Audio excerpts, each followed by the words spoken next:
Hakuna wakaita saje su.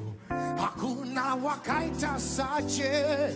Hey, hakuna wakaita saje su. Haku china. Everybody say. Hey.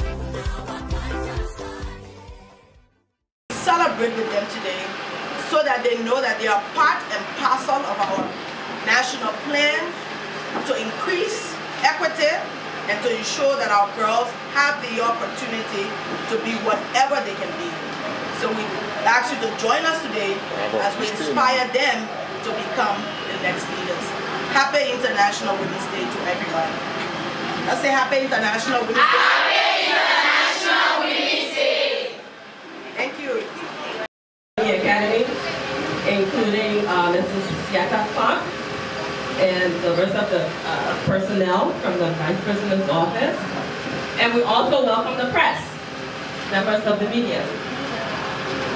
As the Vice President said, in observance of the International Women's Day 2019, which is tomorrow, we are special because she came to celebrate it with us. Aren't you happy? Instead of welcome remarks from the administration, we have selected a student to do the welcome remarks. And right now, we're calling on Joetta James. It is a pleasure and overwhelmed to welcome our Madam, His Excellency Dr. Shua Howard Taylor, Vice President of the Republic of Liberia. Madam Howard Taylor, you are welcome to our noble institution, More Than Me. Feel free as we are about to have our dialogue. And I want to introduce this special clap to you as a welcome clap. And it goes like this. Everyone please stand.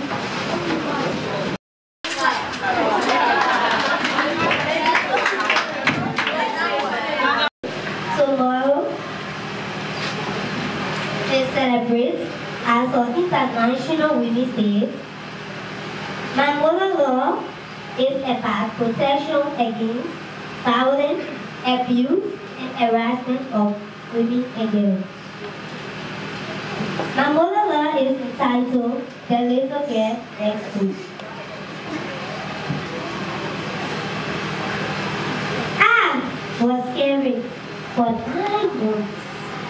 The job, the assessment, the law, and of course the care for my mother and father. I grew up in a neighborhood, playing dress up, just to appreciate my life. I didn't fool. Hoping, dreaming to be somebody you would like to be associated with.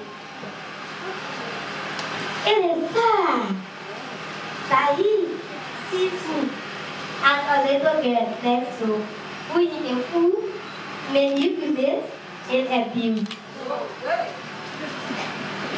I am a little girl next to who refuses to let myself be new for a satisfaction. I have dreams and ambitions too. So if you want to help me, so if you see me, respect me, protect me, laugh with me, and clear your contaminated mind.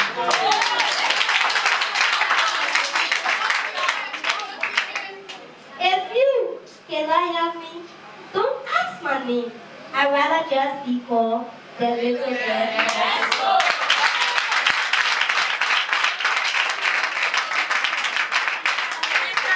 Staff and the administration of the More Than Me School for being strong and being resilient. International Women's Day is about being what? Strong and resilient. Because truthfully, in Africa and many parts of the world, women go through difficulties. But all it does is make you strong and resilient. And so for us, looking at all of the issues that surround our country today, I would like to read this poem because I think it is so important. Like our speaker who spoke about the monologue said she's the girl next door, but she could be the next president of Liberia in her age. She could be the next Chief Justice. She could be the next Minister of Health. So if you can't help her, don't harm her. I am a girl. I'm not a bride, or I'm not your wife. Yes. Because girls or a child shouldn't be a wife, right? Yes. So I am a child. I am not a bride. Give me a pin and not your pennies. Ask for my books and not for my boobs or my breasts. Pay my school fees. Do not pay a bride price. Give me education and not your ejaculation. Say no to sexual and domestic violence. Keep girls in school. I bring you greetings from all of us who are women of Liberia, because I know that there are women doing different things across our country over the next couple of days. The Ministry of Gender had a program yesterday in Kakata talking about the same things. The international theme this year is using equality for innovation. And everybody knows what innovation is, right? Creating new things. So as you talk about maybe building skyscrapers, there should be women architects as well as male architects. What are the new things you are learning? On the computer, they now can draw houses just on the computer. You got to touch no paper. If you want something, you can speak to a computer. There are computers you speak to. What you say, can you imagine? Those are the things we're talking about. How do we use our innovation to improve our lives? You now have solar energy that can power generators to give you light. So you don't need to even have fuel.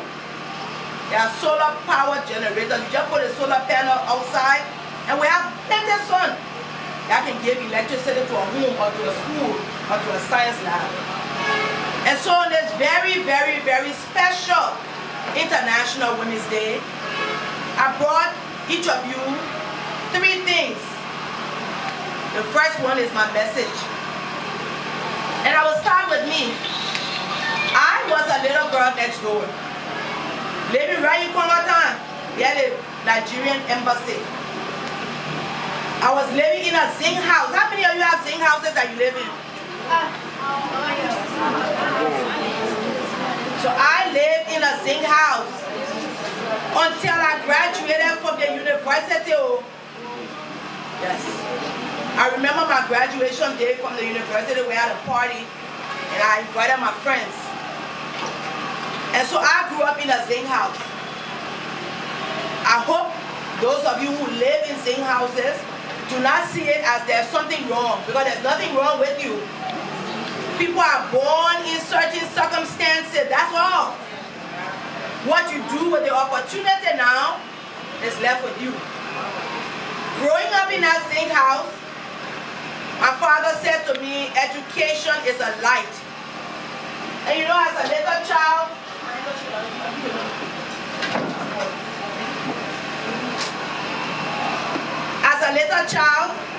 if someone told you education is a light, the first thing you look for what? The light bulb, eh? Yeah. How can an education be that light? I didn't understand till many years later what it meant. All it meant was, if you are educated, it will give you light throughout your whole life. It will light your path. That your way will never be dark. So it doesn't matter where you grew up. What matters is what you put in your head. And so my first message to you is, it does not matter where you grew up. Whether you're in West Point, whether you're in Kongatan, and not Kongatan or West Point. Yes. It's now that you see all of the beautiful houses there. But when we grew up there, they were like West Point. All the place the Nigerian embassy was, there was also mangrove swamps going to the sea. And so there were poor people who couldn't live in Monrovia, because Monrovia was where the rich people lived. And so when my father came from Lopa, he moved in Kongatan because that was where the poor people were living. But he taught me one thing, that when I went to school, I should try my best to learn everything that they told me. Because education is a light. When I took my high school diploma to him, he said to me, Education is a key. I said, we went from light to key now. And he said that it was a key because when you learn and you are good at what you do, you can open any door. So you could come to class while the others are studying, you are playing, making fun. There will always be people that are in every class. And I know there were people that are in my class. If you see someone there today, you'll be ashamed. Because even though their parents sent them to good schools, because they were playing and joking and having fun while the teacher was teaching, they didn't learn anything. Today they got to go from office to office begging their friends. Can you imagine? Who won't be like that? No. But it's possible. Because if you don't pay attention and you don't take things seriously, you could end up there. Because when they call you, you could be beautiful and you know beauty with faith. I forgot to bring my picture when I was 18. The next time I come here, I'll bring my picture so you can see. And you say, fine. I used to stay on the road to take the cars, used to have accident. Anything. I was beautiful. So when I used to stay on the road to take taxi, the men and women, people having accident. Serious, oh. But I knew that my father reminded me that beauty was vain and it was fade. Sometimes when I see the pictures, I say, I would have looked like that before. Now I've become a mother, I've had children. Yeah, in my 50s. Yeah, so. But beauty is not enough. Maybe it will open the door for you, but it will not keep you there. And if you depend on the beauty that you have on your face, men will what? Use you. Because nothing in your head now. You can imagine the place I worked for 12 years as a senator. My voice was one of the strongest. Because I knew what I was talking about. There are many topics you could ask me about today. I will be able to answer you and give you some advice as to what to do. Because I went to school, I studied very hard. And so any boy who stand next to me, I know we equal. And that is what equality does. To be equal to a boy means you must know just as much as he does. Because there will be no special privileges for us who are women. They will do maybe special privileges for the boys. But when it comes to women, people think we are there too. Oh, that one son I will use her. They will promise you jobs. They won't give it. My mother used to say, why buy the cow when you can get the milk for free? By the time you sleep on it, the first time they want you to say. Then they will carry your knee around. But no matter, girl, she easy, oh. And you think that's love. It's not love. At this age, you should be looking for love from your mother and your father. They are the ones that are supposed to show you love. If you don't get it, ask them for it. They're supposed to give it to you because when you have a child, then you are responsible to nurture that child. So you shouldn't be looking for love anywhere else. And so because I grew up in a loving home, I wasn't looking for love outside because I knew that my father loved me so that he named me what? Jewel. You can imagine? If somebody gives you that name, you can imagine the value they place on your life, right? And so I knew I was Jewel, and I knew I wasn't going to fall in any hole or be pouring some kind of palm or pot or be misused. And so when I stood up, I could say what I wanted to say without fear or favor. The equality we talk about for women across the world has to be something that you work for. It will not be given on a silver platter. Because the boys don't get it on the silver platter, they won't give it to you. So while they are studying, you'll be studying too. If there's something you don't understand, stay after school, ask the teacher, maybe there will be somebody who knows math. You know all lazy in math. But you have to study it because you need it in life. Even as a politician, you have to calculate. Can you imagine there was math in politics? There's math in politics. Because in the real life, when you have 1 + 1 which equals 2, in politics it's not 2. You got to look behind that 1, look under the 1, look on top of the 1, because there are all kinds of things people put into politics. You don't even know what people are thinking. Most times they think, oh, that user man, when she will get to the place, will dump her to the side. You have to calculate all of that. And that's why math is important. So those who are struggling here, it's just practice. If you practice something over and over, you will learn it. So it's not difficult. And let me tell you guys one thing. Do you know that women brain better than the men? Yes. Good. So your science teacher teaching you. We got mommy can be multitasking. You can be talking, you cooking, you ironing, you taking care of your baby. That's not somebody special. After God created the garden and he put Adam there, he put everything in the garden, and he said it was good. If you go to the Bible, the next passage says, and he looked around and found there was something missing. Yes. And so he created a woman. Imagine now, Adam is a full-grown man, right? Yes. The Bible didn't say that God created a baby. No way. The Bible didn't say God created a young girl. No. The Bible says that when Adam opened his eyes, he saw what? Woman. Bone of my bone and flesh of my flesh. So how long did God take away woman? In the Bible, it tells you how many days he took to bring light, how many days he took to bring the trees. It tells you everything. But it doesn't say how long he took. But when he created Eve, she was a full-grown woman. And he took a time very special even in the sight of God. And so today, as we celebrate International Women's Day, understand that you are special and that you were created for a purpose. Not to be somebody's sex machine. And you all should know by now to just say no. Just say no. And when the person stays at you, say it louder. No. And they continue to hammer you, say what? I said no.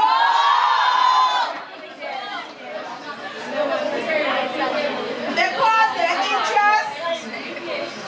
their interest is not in you. They just want to destroy something.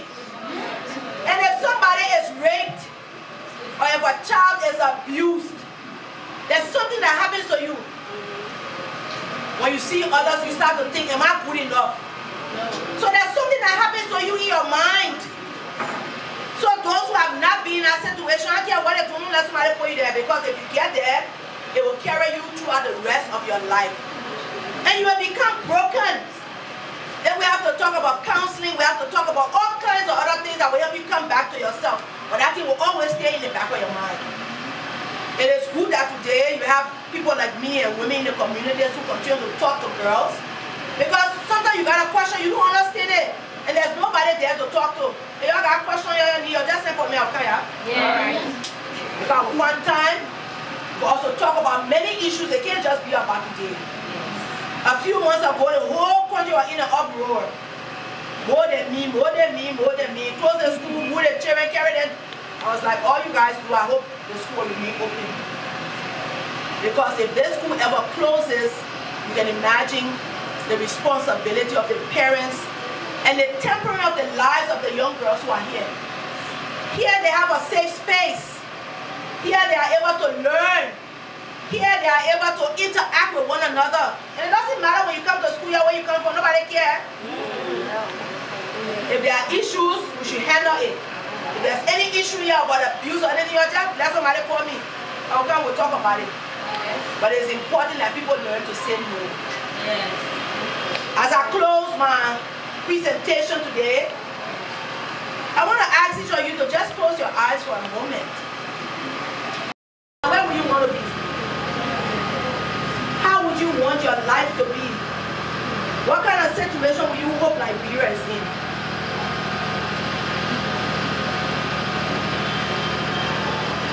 Open your eyes.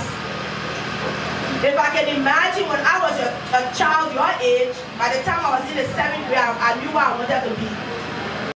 If you want to be the best architect in Liberia, the female architect, you have to start preparing now. Reading about it, looking at things, finding out how architects work.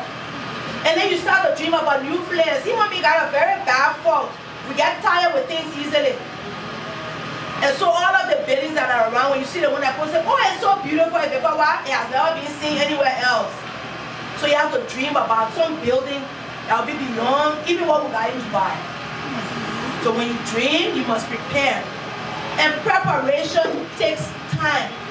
Don't be in a hurry. I didn't become 55 years old overnight. One day I was 7, one day I was 12, one day I was 21, one day I was 30. Then life goes on. But in preparation, know that it will take time. When you finish high school, you must go to college. You must learn those skills. You must be computer literate. There are basic things that are required of every young girl. Because the boys are learning it. Thank God for these new smartphones. You can do anything on it. If you want to be an architect or you want to be a designer, they got designing thing on the internet. You can get on somebody's telephone, ask your parents for their phone, they even look at it and see what is the design going on in the world. What are the new things? Then you start to draw, find what that. Then you start making your dream come to pass early. You must be prepared to work hard. Let me tell you one small secret. I was growing up, and my parents were in the medical field, both of them. My father was a doctor at the JFK hospital, an anesthesiologist, and they can put a patient to sleep while they're doing the operation. And you got to keep them stable, keep the blood pressure, keep everything stable during that operation. If the person wake up in the middle, you know that crisis, because the person is already in a lot of pain. So that's the work he did. And my mother was an OBGYN nurse. She taught at TNM MA. She had her own clinic to deliver babies and take care of small children. And I saw them work from 7 o'clock in the morning to 12 o'clock in the night. In fact, if somebody came to the clinic at night at 2 o'clock, the both of them would get up again and they would go and take care of them because that was the oath they swore to. When you want to be a doctor or a nurse, you swear to give your life 24 hours to help people. And so in my mind, I jumped on and I said, I want to be in a medical field 2 hours. And 24 hours, they just working. Only Sunday, my parents would take off, they would take us to church, we'll go out for lunch, so that we would have family time, but they were very busy. And so in my mind, I said, well, me, I won't be a banker, I will work in the bank. I wear my high heel shoes and my short skirt, and I will be stepping around, I will be going to meetings, corporate meetings around the world, I will have fun. I didn't become that person. I worked in the bank for many years, but then I moved into the political field. And I tell you the truth, I work now harder than my parents did. Because it's 24 hours, especially now with the internet. So they will just come at 2 o'clock in the morning, your whole night spot. So you got to be up, you got to find out what's going on, you got to find out what the opposition thinking, you got to find out how you can make your work better. A 24-hour job. I walked home one day, my granddaughter asked me, Mommy, do you live here? That day I really went to bed crying. I said, also I've become so busy, you know, that I don't even have time to sit with my children. And I realized that whatever you want to do, whatever field you find yourself, if you want to be the best, you must work hard, right? Yes. If I didn't work hard for the 12 years as Senator of Bond County, I wouldn't have been chosen as Vice President. I would just be another senator sitting out somewhere making noise. But because of the value and the work that I did, and the value that I bring to the table, somebody said, okay, she can be Vice President. But you must work very hard. The fourth one is that you must remain committed. Because there will be many storms. You go to work one day and somebody may you say, I'm quitting. You can't quit. Winners don't quit, and quitters don't win. So whatever you want to do, whatever field you will find yourself in, always keep in mind, I will remain committed. Because that's your dream, right? Yeah. Don't let anybody force you. Maybe you got a friend who wants to be a doctor. And you say, okay, me, I will go to medical school. That's not your dream. You will end up being a doctor, you will be a frustrated doctor, you will not even serve your patients properly because you don't like it. There's some people that are involved in certain things now, they don't like it. So you don't follow people, put yourself in one trouble that you don't understand, that you don't want to be in, that you are not prepared to work for, then you frustrate many people along the chain. So dream your own dream. Don't let it be somebody else's dream or what your parents wanted you to be. My father used to say to us, we were about 7 siblings, who would be the medical person? I used to be the person, me and is out. So out of the 7 of us, only one of my sisters actually became a nurse. And she's a very, very, very, very, very good nurse.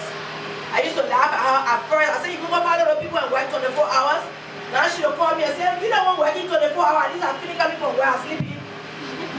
But there is a need to remain committed. And when you aspire to be that person you dream about and you reach to that place, know that you have to always turn back. Because somebody helped you to become something. I remember the first day I heard about Winnie Mandela in the African struggle for liberation. My father used to listen to BBC on the radio and would sit around. And in my mind I was like, what? You mean a woman can be in that kind of struggle? I said, okay. My mother was my first role model because I saw her do everything I learned from her. But Winnie Mandela was one of my role models. because she stood up for Nelson Mandela and apartheid. And if she had not remained committed to that struggle, maybe he would have died in jail. And so it's important to remain committed. But how do you now turn around to inspire others? Once you reach to that place that you are dreaming about, and you become that person, please turn around and inspire other young girls. Because girls learn by what they see. Because Madam Ellen Johnson Sirleaf became the first female elected president of Liberia and Africa. Any girl anywhere can dream that she wants to be president, right? Yes. You go into the villages and you ask, what do you want to be? There will be a girl that say, I want to be vice president. There will be a girl that say, I want to be president. So she broke the ceiling for all of us. So that we now know that you can be. But if you listen to her story and you hear her struggle, you know how tough it's been for her. She has not had an easy life. But when she became president, she turned around and tried to inspire others. That's where we are today. We must turn around and inspire the next generation. Because I know from today, when you have your own children, you will tell them one day, Joao Taylor came to visit our school. And she talked to us about dreaming our own dreams, about preparing to make that dream a reality, about working hard, and about remaining committed to that dream, because there will be some things in life that will come your way. You say, no, I want to let it, man. Let be so. But maybe it's something that God has destined for you. Don't give up, regardless of the difficulties, remain standing. But when you reach that pinnacle in your life, and you've achieved that dream, and you become that person that you want to be, turn around and inspire other people.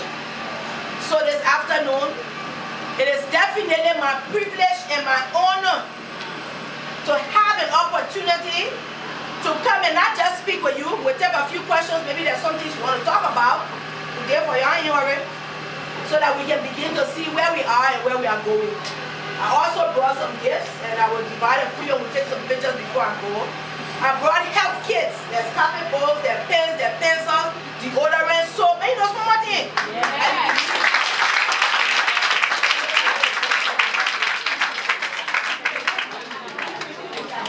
Because inspiration is not just talk. Inspiration is not just talk. Because anybody can come and talk, amen? Yes. You must also give. You must also secure and be a part of what's happening. If there's something that needs to be changed, you want to change it. If there's some questions you guys have that you don't know what to do about, you know, ask, we'll talk about it. And so before I take my seat, I would like to see if there are a few questions that we can get, and I can answer some of your questions before. And I brought lunch too. You brought lunch? Yes. I brought lunch away this morning. Said, and the question here is, through your time of struggle, can you please explain to the girls of NTMA what are some of the things that you went through, like things that we relate to best construct our life, so that what our ambition in life will be a better one? Because I think you are become the vice president of the Republic of Liberia, but by listening to your story, we can be more than you. So if you can best explain to us, I think it will inspire the girls of MTN. Thanks. Okay, let me answer that first question first. And I've had many experiences over my lifetime because I'm in my 50s, right? Yes. So every period that I went through, there were struggles. But let me tell you, y'all want to hear about political struggle or educational struggle, or what kind of struggle? So let me tell you about my educational struggle. Yes. And that's why people shouldn't take things for granted. I went to the University of Liberia. My father paid my school fees. During those days, they had a program in government where they would take people who were at the university and get them small jobs. So we were able to work.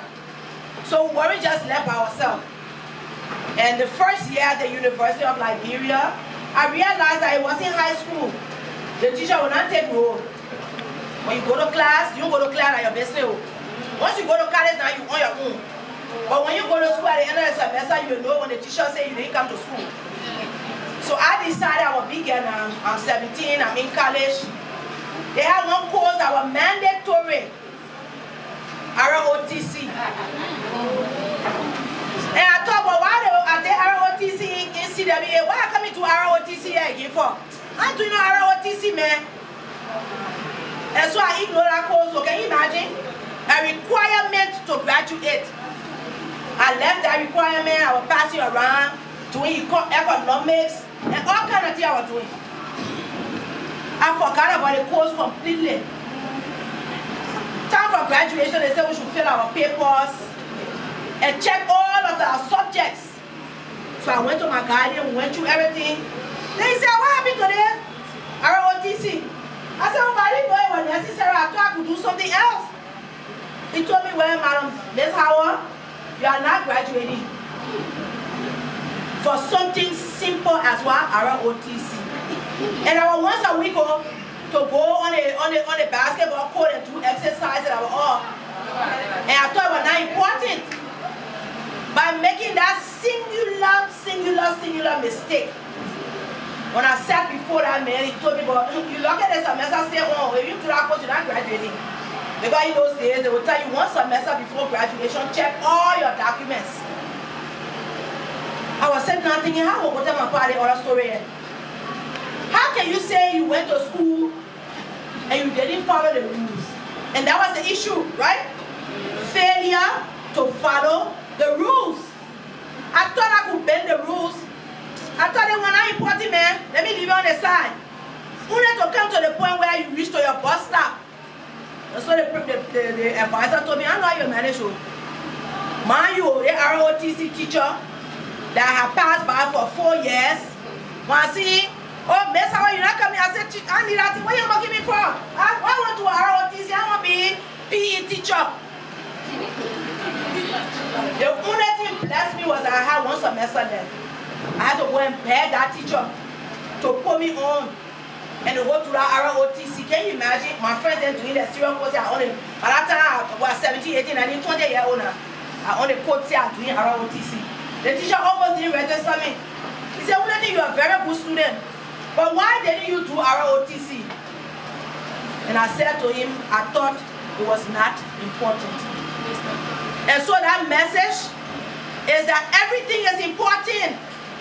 Don't overlook anything. The thing that you think simple are the one that will catch you down the road. So in life as women, we must understand the rules of the game. And whatever the rules of the game are, you have to understand it to your fingertip.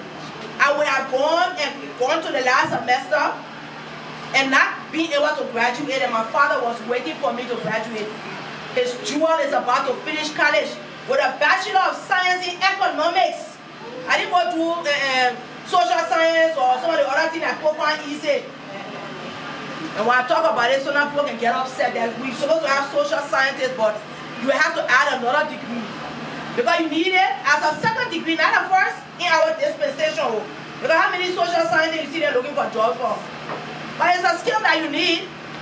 I would have gone and told my father I couldn't graduate because I failed to follow instructions. And so at the first message, or the first experience, I will tell you, from that point, I don't overlook anything. I have to go work for me. I will be thinking, soon one question, I will call you 2 o'clock in the morning. And I was sort of too late today, wait. While I'm planning, I will write everything down. I will cross-check the ones I've done, the ones I haven't done. The one thing about, as we discussing the program, when new things come to my mouth, say, I add one so the program will be good. Because you have to think about everything. Let me tell you a small story in my political life. You gotta know that is something I've done now for 20-something years. I decided I wanted to get re-elected as standard bearer of the National Patriotic Party for the second time. And the first time I got it easy. We went to the convention. In the middle, somebody said, well, we can't standard bearer yet. Somebody said, oh, but Mrs. Taylor, you're not made her standard bearer. So I mean, right there, maybe in the first term. So that's not something I work for. People just decided, let's do it this way. So I thought the second time was going to be the same thing. Every experience, every incident has different undertones. First thing, when we got to look at all of the rules, they said, oh, we're opening up the party. I said, opening up the party for what? They said, oh, for all of us here, we need new people to come. So we're not protect anybody. If you want to be standard bearer, if you want to be sweeper, anybody can come for us and join.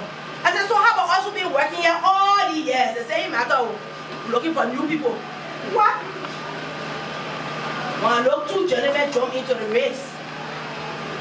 I said, but when I remember our party, how they can come around for stand-up very boss, we care what that democracy. You must follow the rules. I said, okay, let's jump inside. Then they said, we have to pay a fee. The fee we never pay before I want to charge. I had to go to the bank and credit our money because I didn't have it.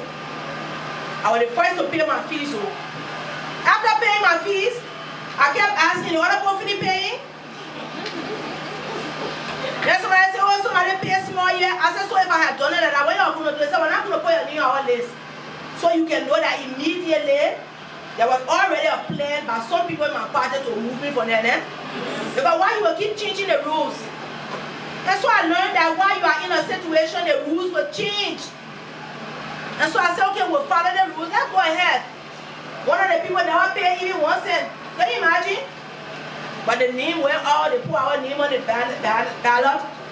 Then they said, we have to do something new this time around. I said, oh, what's going on? We have never done it before. They said we should do primaries. You know how they can do it in America? From state to state to state. You got to visit all of the states. Oh, and they are delegates in each state. You have to get a majority of all those delegates in order to win. Then I'm thinking about 6 years before, they just put my name on the floor, they gave me white ballot. I said, so I will do that now. They said, yeah, the only way, nobody else was doing it. So I said, but none of the other parties doing it. Why you guys want to put me through this? I went home, of course, women will have difficult times. I was complaining, my house making noise, telling my children. When my daughter said, mommy, that thing here, if that's what you want, you have to do it the way the people say. I said, but it's not fair. Lesson number 3. Life is never fair. She said, life is never fair. If you want to be in a fair situation, then get out of politics. I said, no, but that's why I want to be. I'm enjoying what I'm doing. She said, well, then you have to now follow the rules. So we started the primaries. Went to the first county in Montserrat. 3 or 4 counties gathered in Montserrat to vote. People I have seen. People have sent their children to school. People have done all kind of favor for. Election time come here, everybody got different face. So I said, oh, what happened here?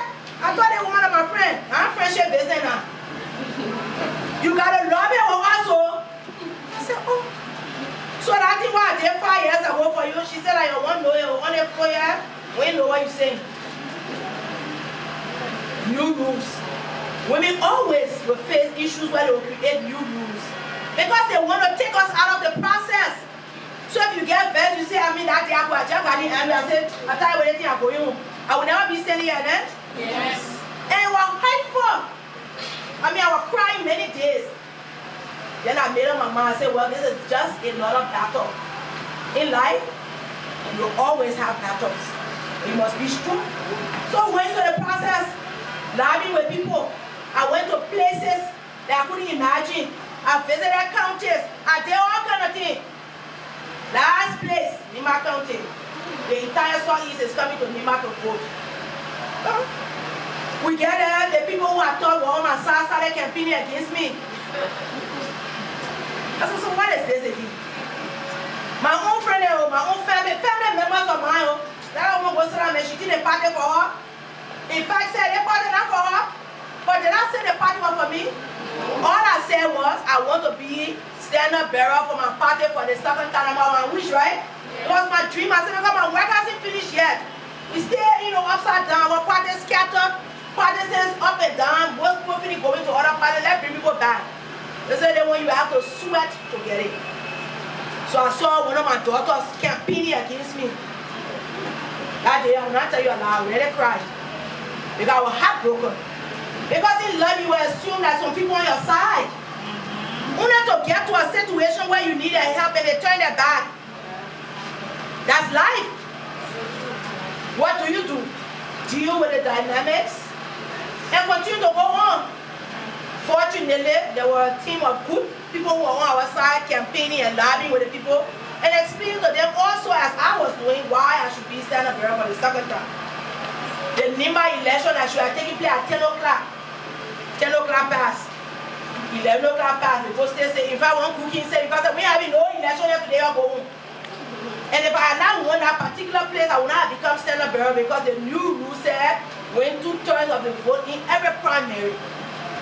So I'm basically frustrated, talking to people, carrying myself up and down. 12 o'clock finish passing, 2 o'clock, 3 o'clock, 5 o'clock before people finally say, okay, let's go vote. And we 3, right? We get on the stage to talk to the people. But one of them one there, where the other candidate, one of them was even from Nima, he didn't show up. So somebody said, but the other candidates not here, so we can't vote. New dynamics. So I got out, I said, no. The fact is that everybody was aware that we'll be here today and that they should have come and to campaign and to lobby with the people who are voting. Those who haven't come, their names are still on the ballot. If you want to vote for them, but at least I am here. And all I can say to you is, the fact that I'm here, you can depend on me when you have difficult times. I want to turn the tide. Just my simple words, you can depend on me. I said, because I will always be there. Even if it's difficult, we manage it some kind of way because my heart is in what I'm doing. I'm not just doing it because I want to be a politician.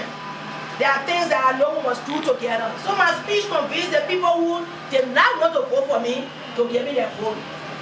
And so the lesson was, remain focused.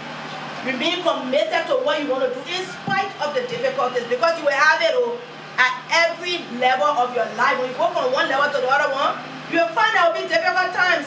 Because the point is to make you get frustrated, to make you lose your way, to make you change your mind. They got some women, when they're 25, they won't be hairdresser. When they're 30, they won't be engineer. When they're 35, they won't be politician. That means you have not remained focused, you have not prepared for anything, and you will not get it. Because when the people look at you, they will not say, the men, they can take men, they will not ask them. In politics, you went to school, you didn't go to school, you got this, you got that, they will not add a man. Because there's some people you know that even got high school degree in the legislature. But that one woman stand up and say, today I want to be this. She got her husband said, in fact, where the children? Look at her son at Zobo. They were talking about you. In fact, if somebody knows something about your personal life, even when you are 16-year-old, they will be explaining. That woman that won't be, look at what she was doing 18-year-old, she's not even correct. You will hear all of that. And some women quick to jump in a shell. That's why today you have less women in politics, because people say that thing you're going to win away. Because election time. From in the morning to in the night, 2 hours tell her today one, 2 hours tell her the other one, 2 hours tell her didn't do the one, 2 hours tell her not so to be to the play, 2 hours tell her about go sit down, 2 hours tell her about fight the day before. What she won't be again? But fight the day not job. Fight the day not job. Yeah, I happened to be married to the president at the time that were all. But what was my dream? What was my aspiration? What did I hope to become? But they were using against you and said you were first the day before, you enjoy it. I said, what are you doing here? Yeah, Thomas said the last story, I went to law school. Or when the teacher asked me, why you want to go to law school degree? You got a bachelor's of science in economics. You have a bachelor's in banking. You got master's in banking and finance. You got an MBA in finance. You got, why you want to do a law degree? You in the legislature, you don't need it. I said, well, how can you determine what I need? I said, the fact of the matter is that all lawmakers should be what? Lawyers. Because we are making laws. If you don't understand the laws of your country, you don't understand how it impacts the lives of your people, how can you properly represent them? And being a lawmaker is about representation. You have to stand up and say, my people need this. And because you say my people need this, you have to go find money to make sure they get it. But you have to understand it, because somebody could come and say, no, that's what the law says. Then you have to say, no, when you go to so and so statute, this is what it says. And the answer I get them when they say, okay, leave on I'll go. But for 3 years in our law school, I went through hell. Any teacher will come by the time they see me for the first time, but what do I want to hear? You already lawmaker, what you want to do in law school? I will not answer, because when you answer that kind of question, then you're looking for trouble. So I will not answer them. So they will get a test, or I finish passing, and they will come and say, well, how she managed to pass? One teacher came to school one day, gave one test, I made A. She said, you, Joy Howard Taylor, I went to the law school, I look at all your records. So you think you will come to the law school and make A in every subject? Can you imagine? Do you think she will come to the law school and make A in every subject. I knew she was looking for some kind of force, so I didn't answer her again. She said, so I will not give you A, even though you got A, I will give you B, yeah? I said, yes, ma'am, thank you very much, ma'am. There are times you talk, there are times you are quiet, because I knew I didn't have time. And most of the subjects you will have only one person teaching, and when you make one teacher, you will never leave from there. There's some people in that law school 10 years, they can't finish. One other teacher came to school one day, 8 o'clock class. When she entered the class the evening before, of course people come from work to go to law school, people eating banana, peanuts, throwing it on the floor. She saw us sitting in the class, sitting in the front, she said, you, Miss Senator, what are you doing in the class? I said, Madam Professor, we are here for a so subject. She said, in the dirty classroom? She said, also, that your house dirty? She said, for you to sit in there, she picking up at me, she picking up. It means that your house is very dirty. So for me, I'm not teaching. When you clean the classroom, I will come back. She walked away and went. Guess what I did? I put up in the broom. Everybody looking at me. I took the broom, I started sweeping. I got you sweeping the whole class. Pack our senator. I was not judge, they talk about senator in there. I pick up all that dirt, pile it up, and we sat down. Then somebody went to her, the classroom was clean, she came back, she said, oh, now you say you senator, why you leave it like that? I answered her again. What my duty was now, the 8 o'clock class, I would go there, after my security, I would go there 7:15 in the morning. I would go, I would sweep, I would make sure the class clean before I sit. Because I knew that means she wanted. And I wasn't going to give her the opportunity. The third day she came, she said, well, who's sweeping the class? I didn't even answer her. I did it because I wanted to finish my classes. I didn't want stress.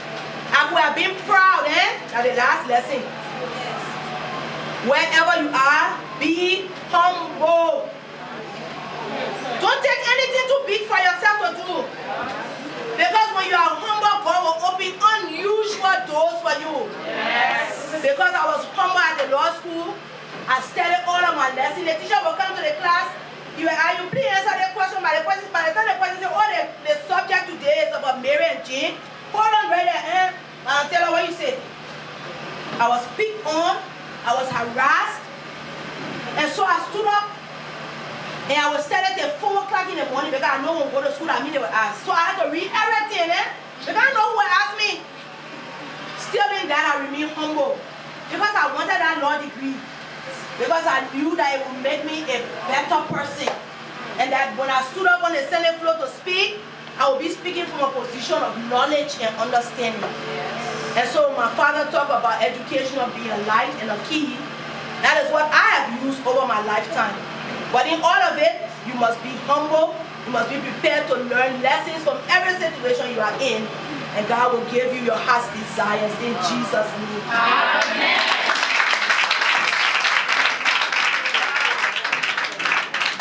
Thank you. Another round of applause for that.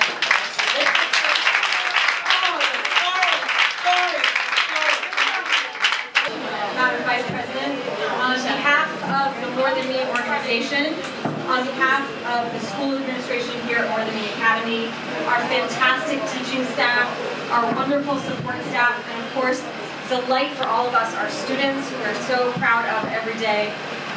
We are so grateful for your visit today. Thank you so much for gracing us with your presence, for giving us your time, for sharing your story of your life. It is an inspiration to everyone in this room, and especially to our girls. And I think when you talk about being strong and being resilient, they have learned that lesson from you before. And they have used that lesson to get through some very tough times as an organization. And they have been there through it, remaining focused, remaining committed. So I know that they will make you proud someday. So thank you for coming back to remind them why they are here, why they continue to come every single day, and what we can hope for them in the future. And then on behalf of all of us, we have a card that we would like to share with you. So I would like to invite Abigail to please come up. Father George Taylor, on behalf of the institution, would like to present this card with you. you left the same place for your work you made to you with us, and the effort you showed to us. We are very grateful, especially for the gospel children. We'd like to appreciate this. We say thank you for your hard work. We're very, very grateful. And hope to be with you ever, ever. Thank you. Thank you so much. I'm not going to do something for you. We'll pass the card around. Everybody put a name in it. I'll put it in my office so I can remember. I'll pass it around.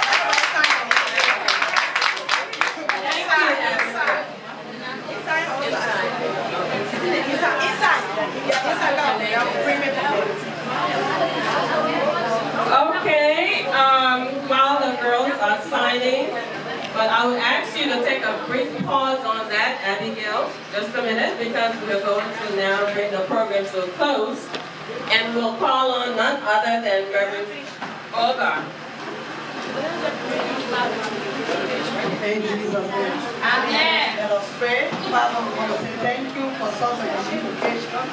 Thank you for the word inspiration from our Vice President. Thank you for our daughter, God, that was so to serve us in your education so joint. I thank you that God will make their life better. I thank you that it will fulfill their dreams. I thank you that the devil will not obstruct them. Father, I bless them. I pray that, Lord, the sky will not even be their limit. They will raise doctors, lawyers, engineers, yes.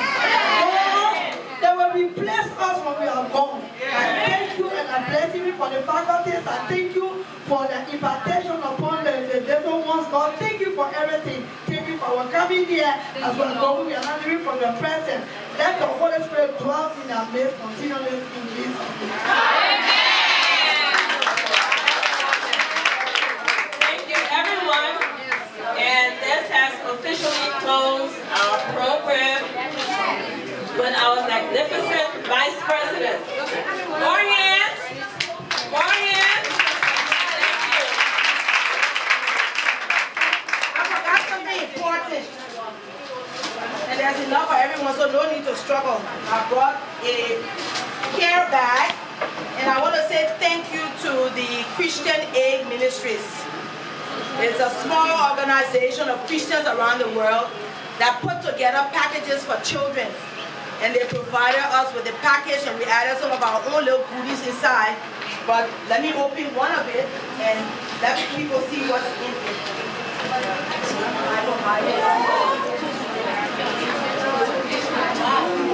So there's a toothbrush, there's a ruler. I used to struggle to find rulers. There's a pack of pencils and pens. There are 4 carpet books. There's deodorant and Kotex for everybody, so we'll put the packages back for those who are using. And I brought, that's the story I didn't tell you, because it will be a story for another day. The story of my life is the story of the Bible and what God is able to do in your life. Without God, we are nothing. And I don't want to forget, as we were planning on coming up, and we're talking about the things that we give, I asked Sierra, I said, we're going over there, there are a group of young women who need the Bible. There's a movie called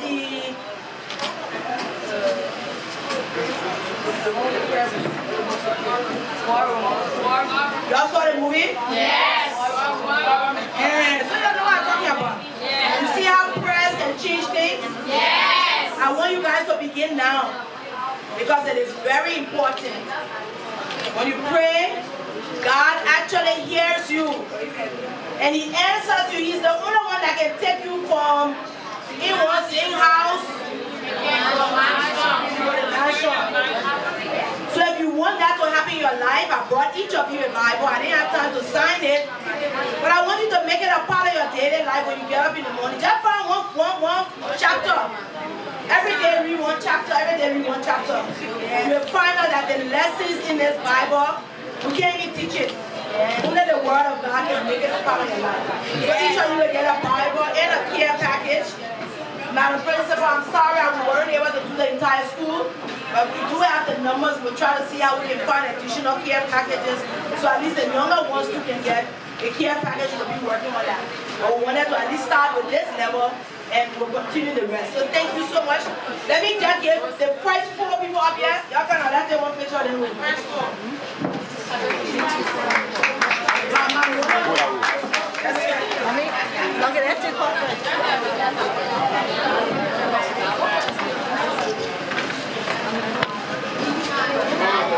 That's what we're going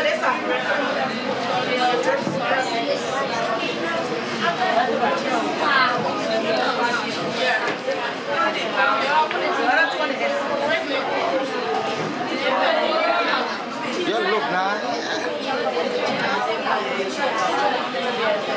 Let's say Happy International Women's Day. Happy International Women's Day.